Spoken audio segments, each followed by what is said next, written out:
அவன் ஒரு குற்றவாளியாக உருவாகிறதுக்கு வாய்ப்புகள் உண்டு.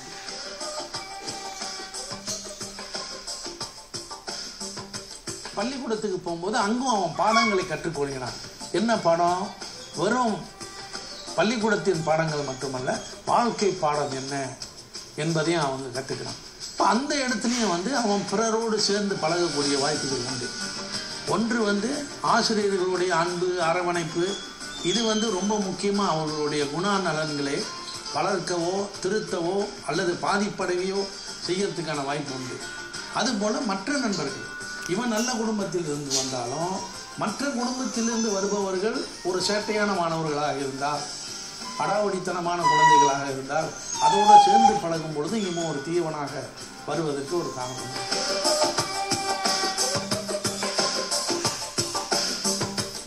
இறைவன் மீது நம்பிக்கையும் பயமும் உள்ளவன் குற்றம் செய்ய மாட்டான். குற்றம் செய்தால் அதற்கு தண்டனை உண்டு. பூலோகத்தில் இல்லைனாலும் மேலோகத்தில் கிடைக்கும் என்ற ஒரு நம்பிக்கையின் காரணமாக அவர்கள் நல்லவர்களாக வளர வேண்டும். அதே நேரத்தில் சமய கல்வியும் ஒரு குழந்தையோ இளைஞனோ ஒரு பெண்ணோ எல்லாருமே நல்லவர்களாக இருக்க வேண்டும், அன்புள்ளவர்களாக இருக்க வேண்டும், தீய செயல்களை செய்யக்கூடாது அப்படின்னு வலியுறுத்துறது தான் இறை நம்பிக்கை, இறை பயம். இதெல்லாம் மனிதனை உருவாக்குவது தான். அங்கேயும் ஏதாவது தவறுகள் நடந்தால் அல்லது அந்த சமய அங்கம் என்பது சமுதாயத்திலே சரியாக அதன் பயன்பாடு இல்லை என்றால் அங்கேயும் அவன் ஒரு குற்றவாளியாக மாறக்கூடிய வாய்ப்புகள் உண்டு.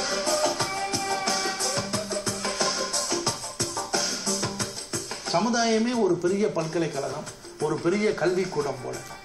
சமுதாயத்தில் இருக்கிற ஒவ்வொருத்தரும் வளர்ந்தவர்கள் எல்லாருமே ஒரு பெற்றோரை போல, ஒரு ஆசிரியரை போல எல்லா குழந்தைகளையும் பார்த்தோம் என்றால், அன்பு செலுத்தினோம் என்றால், பாடம் சொல்லி கொடுத்தோம் என்றால், பாடம்னா உட்கார வச்சு பாடம் சொல்லி கொடுக்கிறது. அப்பப்போ பார்க்கும் பொழுது கை நகங்கள் வளர்ந்துருக்குங்களா, இதையெல்லாம் சுத்தமாக வச்சுக்கணும், இதை வெட்டி வைக்கணும்பா, முடிய சரியா நீ சீவலியா, இதுக்கு எண்ணெய் வைக்கணும், சீவணும், சுத்தமாக வச்சுக்கணும், குளிக்கலையா நீ சுத்தமாக குளிச்சு சுத்தமாக, இது போன்ற சின்ன சின்ன விஷயங்கள் இளைஞர்களுக்கு குழந்தைகளுக்கு இந்த மாதிரி பாடங்களை சொல்லி கொடுத்தாலும் அது வளரும். 100க்கு 1 2 கேட்காம போகலாம், அது முன்வினை பயன், அதை நம்ம ஒன்றும் செய்ய முடியாது. ஆனால் 99% நம்ம திருத்தக்கூடிய வாய்ப்புகள் உண்டு.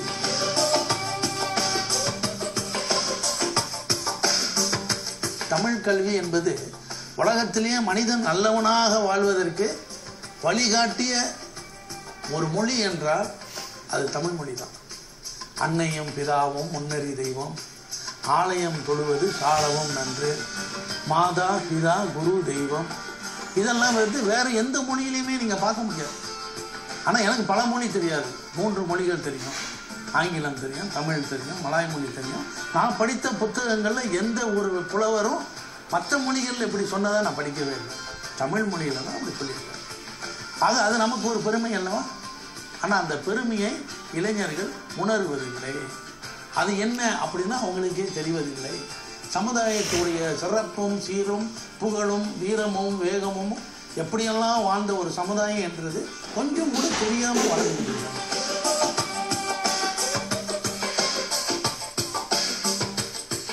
ஒவ்வொரு நாளும் ஒரு கேஸ் 2 கேஸ் 3 கேஸ் இருந்தால் சீக்கிரமாக செஞ்சது.